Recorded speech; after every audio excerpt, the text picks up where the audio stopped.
जिस समय भगवान श्री कृष्णचंद्र जी ने इस पृथ्वी से अपने शरीर को अंतर ध्यान किया, उसी समय पाप और अधर्म में फंसाने वाला कलयुग का राज्य लागू हो गया। उसी समय से महाराज युधिष्ठिर ने कलयुग का फैलना देखा।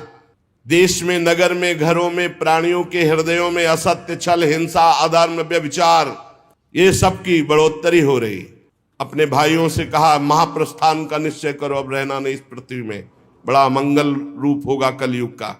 विनयी पौत्र महाराज परीक्षित, जो अब कुछ सयाने हो चुके थे, गुणों में महाराज युधिष्ठिर के समान थे, समुद्र से घिरी हुई पृथ्वी के सम्राट पद पर हस्तिनापुर में महाराज परीक्षित का अभिषेक किया। और यहां मथुरा में शूरसेनाधिपति के रूप में अनिरुद्ध के पुत्र वज्र जी का अभिषेक किया।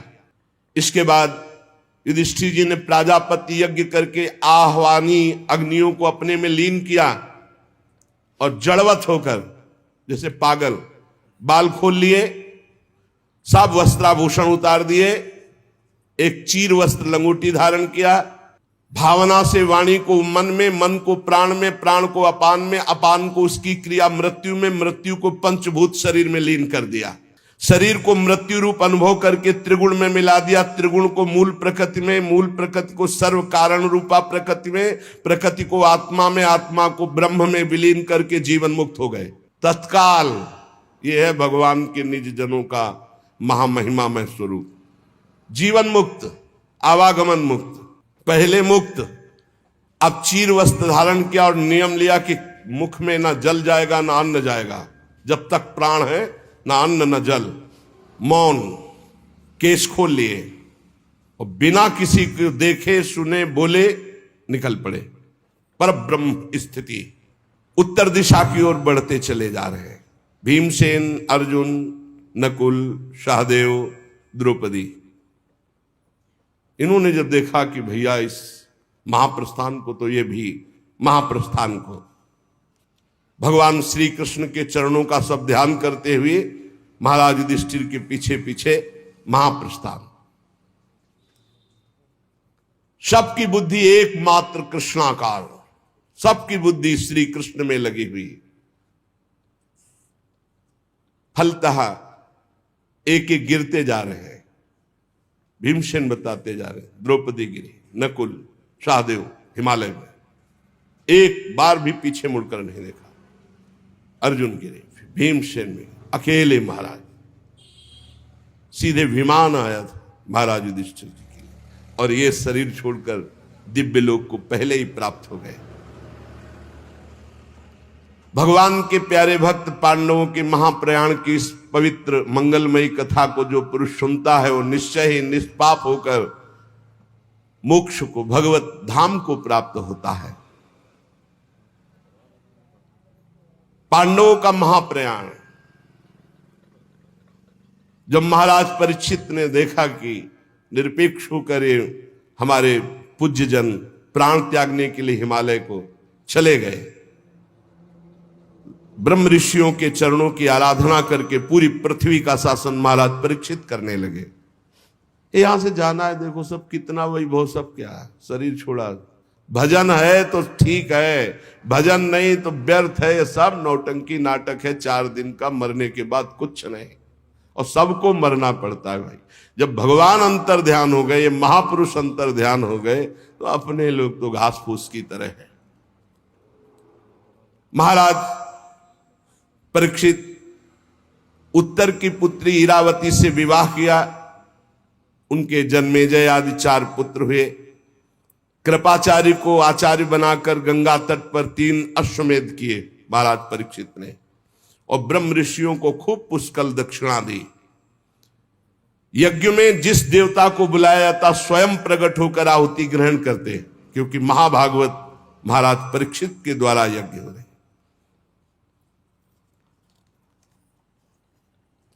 शौनक जी ने पूछा कि हमने सुना है दिग्विजय करते समय कलयुग मिला था महाराज परीक्षित को, इसको मार क्यों नहीं डाला, छोड़ क्यों दिया? ये राजा का वेश धारण करने पर भी कलयुग है तो अधर्मी। जो गाय को लात से मार रहा था, ये हमने सुना है प्रसंग, शौनक जी कह रहे। तो भगवान श्री कृष्ण की लीला से, चरण कमल से यदि संबंध रखता हो तो अवश्य चर्चा कीजिए, क्योंकि मैं सुनना चाहता हूं। दूसरी व्यर्थ की बातों से क्या लाभ, उनसे तो समय व्यर्थ नष्ट होता है। प्यारे श्रुति जी, जो लोग चाहते हैं कि मोक्ष मिले या भगवत प्राप्ति हो, उन्हें खूब कानों से भगवत चर्चा सुननी चाहिए और जबान से नाम जप करना चाहिए। ये जो मंदभागी जन है, ये दिन भर रुपया कमाने में लगे रहते हो, रात में भोग या सोने में काट देते हैं, पूरा जीवन व्यर्थ जाता है। सूत जी ने कहा, धन्य है शौनक जी, आप महात्मा जन जो भगवान की चर्चा सुनना चाहते हैं। जिस समय राजा परीक्षित कुरजांगल देश में सम्राट के रूप में निवास कर रहे थे, उसी समय उनको सूचना मिली कि मेरी सेना द्वारा सुरक्षित साम्राज्य में कलयुग का प्रवेश हो गया है। बड़े दुखी हुए कि ये तो बड़ा अधर्मी है, ये जहां जहां प्रवेश करेगा अधर्म फैलता चला जाएगा। परीक्षित जी ने धनुष हाथ में लिया, श्याम वर्ण के घोड़ों से जुते हुए सिंह की ध्वजा वाले सुसज्जित रथ पर सवार होकर दिग्विजय करने के लिए बाहर निकले। उसके साथ बड़ी सेना भी थी। वो केतुमाल उत्तर कुरु किम पुरुषादि से होते हुए जहां जहां गए, भगवान श्री कृष्ण की महिमा, पांडवों की महिमा सुनने को मिली, और उन्हें कलयुग नहीं दिखाई दिया। अभी परीक्षित जी को जो उनके प्राण प्रिय भगवान श्री कृष्ण का चरित्र सुना देते या पांडवों की महिमा सुना देते, तो उस राज्य को सुरक्षित कर देते, कोई कर भेंट नहीं लेते। और जो भगवान का विरोधी राजा होता, उसको भुजदंडों के द्वारा मर्दन करके, कर लेकर के ब्रह्म ऋषियों की सेवा करते। महाराज आगे देखा कि एक बैल और एक गाय कुछ बात कर रहे हैं। वो साक्षात बैल के रूप में धर्म थे और गाय के रूप में पृथ्वी थी। महाराज परीक्षित ने दूर से देखा, धर्म ने जो बैल के रूप में थे पृथ्वी से कहा, कल्याणी तुम कुशल से तो हो ना, तुम्हारा मुख श्रीहीन हो रहा है, हमें लगता है कोई भारी दुख है तुम्हें, तुम किस लिए चिंता कर रहे हो? कहीं मेरे 3 पैर टूट गए हैं उसके लिए तो तुम चिंता नहीं कर रहे हो? संभव है तुम इसलिए चिंता कर रही हो कि दुष्ट कलयुग अब तुम्हारे ऊपर अधर्म आचरण करेगा। हो सकता है तुम इसलिए चिंता कर रही हो कि अब आज क्या जो समाज आगे आएगा कलयुगी, वो खान पान वस्त्र स्नान स्त्री सहवास में शास्त्रीय नियमों का पालन नहीं करेगा, मनमानी आचरण करेगा, मनमानी व्यभिचार करेगा, मनमानी खाए पिएगा, वो आसुरी भाव को प्राप्त हो जाएगा, राक्षसी स्वभाव को। कहीं तुम भगवान श्री कृष्ण के अंतर्ध्यान हो जाने के कारण तो नहीं दुखी हो? तुम क्यों दुखी हो? पृथ्वी ने कहा, बैल के रूप में जो तुम धर्म देवता हो, ये तुम्हारा स्वभाव ही है ऐसा, दूसरे के दुख से दुखी हो जाना। पूछना उत्तम है, पर तुम सब जानते हो मैं सबसे दुखी इस बात से हूं कि भगवान श्री कृष्ण सारे जगत को सुख पहुंचाने के लिए प्रकट हुए थे, अंतर्धान हो गए। आज मैं भगवान से प्रगट लीला में विमुख हो चुकी हूं, भगवान अंतर्ध्यान हो चुके और प्रगट देख रही हूं कि तुम्हारे 4 चरण 3 चरण तोड़ दिए गए। तुम में समस्त सद्गुण वास करते हैं। धर्म ये 39 अप्राकृत गुण जो धर्म को मानता है, धर्म से चलता है, उसमें जागृत हो जाते हैं। सत्य, पवित्रता, दया, क्षमा, त्याग, संतोष, सरलता, सम, दम, तपस्या, समता, तितिक्षा, उपरति, शास्त्र विचार, ज्ञान, वैराग्य, ऐश्वर्य, वीरता, तेज, बल, स्मृति, स्वतंत्रता, कौशल, कांति, धैर्य, कोमलता, निर्भीकता, विनय, शील, साहस, उत्साह, बल, सौभाग्य, गंभीरता, स्थिरता, आस्तिकता, कीर्ति, गौरव, निरहंकारता, ये 39 अप्राकृत गुण जिसके हृदय में धर्म वास करता है उसके हृदय में जागृत हो जाते हैं। एक क्षण के लिए भी भगवान उससे अलग नहीं होते जिसके हृदय में धर्म रहता है। धर्म तुम्हारी दुर्दशा कर दी इस कलयुग ने। मुझे बड़ा शोक हो रहा है, मुझे साधु महात्माओं के लिए शोक हो रहा है, मुझे धर्म के लिए शोक हो रहा है, मुझे भगवान के अंतर्धान हो जाने के लिए शोक हो रहा है। मैं अभागिनी हूं। मुझे सौभाग्य पर शायद गर्व हो गया था कि भगवान के चरण चिन्हों से मैं युक्त हूं। मेरे शायद उसी गर्व का मुझे दंड मिला है कि आज मैं अभागिनी हो गई, भगवान अंतर्ध्यान हो गए।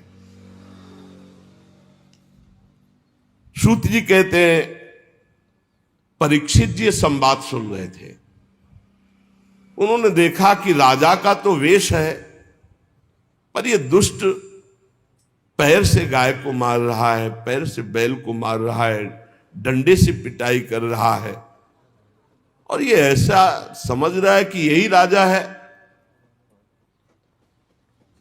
कांप रहा है बैल इतनी पिटाई की, भयभीत होकर मलमूत्र का त्याग कर रहा है, बहुत मार रहा है। गाय को बार बार पैरों से मार रहा है। स्वर्ण जटित रथ पर चढ़े हुए राजा परीक्षित ने मेघ गंभीर वाणी में ललकाए, कौन है जो हमारे राज्य में पूजनियों को दंड दे रहा है? मैं बलवान हूं, मैं उसी वंश का हूं जिसमें महाराज युधिष्ठिर, भीमसेन, अर्जुन, उनके चले जाने पर तू ऐसा मत समझ कि उनका बल नहीं रह गया। तू कौन है जो मेरा भय नहीं मान रहा और गाय और बैल को दंड दे रहा है? अरे भेष तो तूने नट की भांति राजा का बना रखा है, आचरण पाप और अधर्म के कर रहा है। मेरे दादा अर्जुन के अंतर्ध्यान हो जाने पर तू क्या समझता है तेरे पर कोई प्रहार करने वाला नहीं? देख मैं तुझे अभी दंड देता हूं। उन्होंने, परीक्षित जी ने बैल से पूछा, कमल लाल के समान आप श्वेत वर्ण हैं, 3 पैर आपके इसने तोड़ दिए, फिर भी 1 पैर से आप टिके हुए हो। आप बैल नहीं हो सकते, क्योंकि बैल में इतनी सामर्थ्य नहीं। आप कौन देवता हैं? अभी ये भूमंडल कुरवंशी नरपतियों के बाहुबल से सुरक्षित है। मैंने अभी तक अधर्म नहीं देखा, आपके साथ केवल देखा है। और ये आंसू बहाती हुई गाय ये क्यों शोक कर रही? और ये कौन है जो निर्भय होकर तुम पर प्रहार कर रहा है? मैं दुष्टों का दंड देने वाला हूं। देवी, मेरे राज्य में कोई दीन को, धर्म को तनिक भी कष्ट पहुंचाए तो मेरी कीर्ति, आयु, ऐश्वर्य, परलोक सब नष्ट हो जाए। मेरा परम धर्म है, उसे मैं जानता हूं। सुरभिनंदन, आप 4 पैर वाले हैं, 3 पैर आपके तोड़ दिए। आप कौन हैं? आपका कल्याण हो, आप बताइए। अगर कोई देवता भी होगा तो मैं उसकी बाजूबंद से भुजा काट डालूंगा यदि आपको कष्ट दे। आप निश्चित निर्भय हो जाइए और परिचय बताइए कि आप कौन हैं और आपको दुख देने वाला है कौन है। धर्म ने कहा, राजन देखो, धर्म कभी किसी का दोष वर्णन नहीं करता, साक्षात धर्म बोल रहे। धर्म ने कहा, राजन आप महाराज पांडु के वंशज हैं, आपका इस प्रकार आश्वासन देना आपके योग्य है, क्योंकि आपके पूर्वजों के श्रेष्ठ गुणों ने भगवान श्री कृष्ण को उनका सारथी और दूत तक बना दिया। शास्त्रों के विभिन्न वचन, इसलिए मैं निर्णय करके नहीं बता सकता कि मुझे दंड कौन दे रहा है, क्योंकि जिस शास्त्रों का वर्णन है कि द्वैत है ही नहीं कोई दूसरा, तो फिर दुख का कारण क्या हो सकता है? अज्ञान ही तो है, दूसरा कोई है नहीं, द्वैत है ही नहीं। कोई कोई प्रारब्ध को दुख मानते हैं तो उसमें प्रारब्ध भी तो अपने कर्म के द्वारा बनता है। कोई कोई स्वभाव को मानते हैं तो स्वभाव भी तो अपना ही होता है। और कोई कोई ईश्वर को दुख का कारण मानते हैं तो ईश्वर कैसे दुख दे सकता है, क्योंकि अपना कर्म ही दुख देता है। इसलिए मैं बताने में असमर्थ हूं कि कौन मुझे दुख दे रहा है। आप अपनी बुद्धि से निर्णय कर लीजिए कि मुझे कौन दुख दे रहा है। ये बात सुनकर के बहुत प्रसन्न हुए परीक्षित और समझ गए। परीक्षित ने कहा, मैं जान गया तुम बैल नहीं हो, तुम साक्षात धर्म हो, क्योंकि धर्म कभी किसी को दोषी नहीं ठहराता। अवश्य भगवान धर्म का मैं साक्षात वृषभ के रूप में दर्शन पा रहा हूं। आप अपने को दुख देने वाले का नाम इसलिए नहीं बता रहे हैं, ध्यान देना, कि जो पापी पाप करता है, पाप करने के कारण नरक प्राप्त होता है, वही उस पापी की पाप चर्चा करने वाले को मिलता है। यह धर्म का सिद्धांत है। इसीलिए जब कोई प्रश्न करता है तो उसको ये कहते, सब में भगवत भावना करो, अपना भोगेगा, तुम उसकी निंदा मत करो। तुम तो करत जे अनसहन निंदक तीनों पे अनुग्रह क्यों, क्योंकि धर्म है, भगवत मार्ग है। सिद्धांत निश्चित है कि मन और वाणी से किसी की निंदा नहीं की जाती। तो आप धर्म है इसीलिए आपने निंदा नहीं की और कहा खुद विचार लीजिए कि कौन मुझे कष्ट दे रहा है। लेकिन महाराज आपके तो 4 चरण हैं, तपः शौचम दया सत्यमिति पादा कृत्यकता, तपस्या पवित्रता दया और सत्य, ये 4 चरण हैं। अधर्म के अंश गर्व आसक्ति और मद से 3 चरण नष्ट हो चुके हैं। अब आपका 4था चरण एक केवल सत्य बच रहा है, वो भी लड़खड़ा रहा है। तपस्या पवित्रता दया सब नष्ट कर दिया कलयुग ने, थोड़ा सत्य बचा है, वो भी लड़खड़ा रहा है। असत्य से पुष्ट हुआ ये अधर्म रूपी कलयुग उसको भी नष्ट कर रहा है।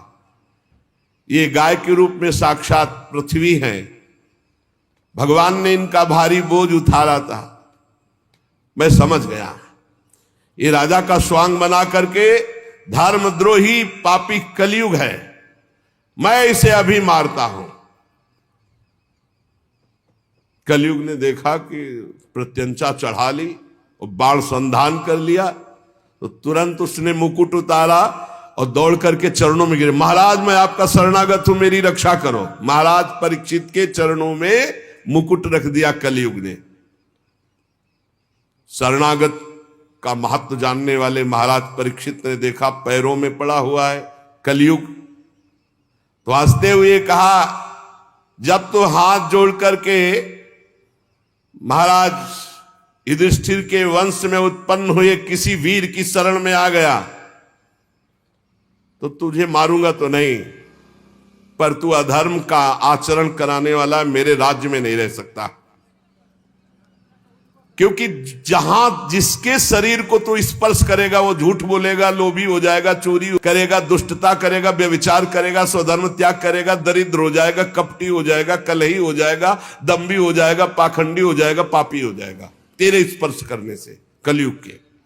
अतः मैं तुझे इस ब्रह्मावर्त क्षेत्र में नहीं रहने दूंगा,